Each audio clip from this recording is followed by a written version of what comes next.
Ayan, tamang full-time mom muna ang atake natin for today's video. So, hello guys! Welcome nga pala sa aking video diaries.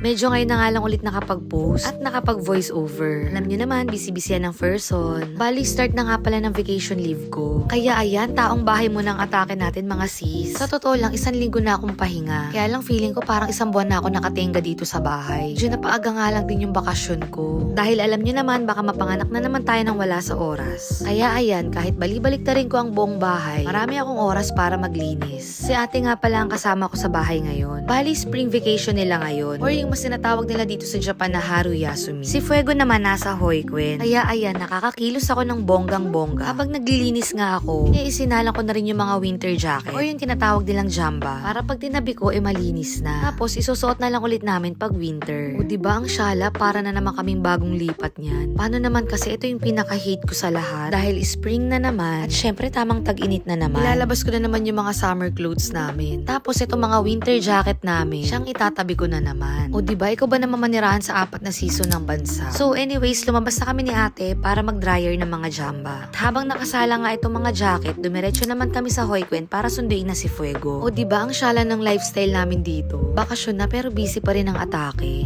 After nga namin sunduin si Fuego sa Hoikuen, diretso naman kami sa coin laundry. Green. Me. Which one is pink?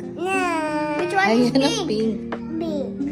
Imagine niyo guys, ganito yung atake ko sa araw-araw. Tapos nagtatrabaho pa ako. O diba ang syala? Tapos nagmamaneho pa ako. Minsan may sideline pa. Hindi lang talaga makafocus sa ngayon. Dahil alam niyo na, kaya bawi na lang talaga paglabas ng baby. Pero iba lang din talaga kumilo si Lord, no? Yung tipong akala ko hindi ko kaya. Pero ito, nagagawa ko naman. Tapos ito, may mga chikiting pa akong kasama. Akala mo nga mga pinaglihito sa energy drink. All goods naman kasi healthy sila. Yun naman ang mahalaga. At syempre, masaya ang mga anak ko. Ang kaso, hindi naman sila titigil hanggat walang nabubukulan. So ayun, nakalutot, nakakain na kami. Panahon naman para magpahinga. So ayun lang guys, salamat sa panonood.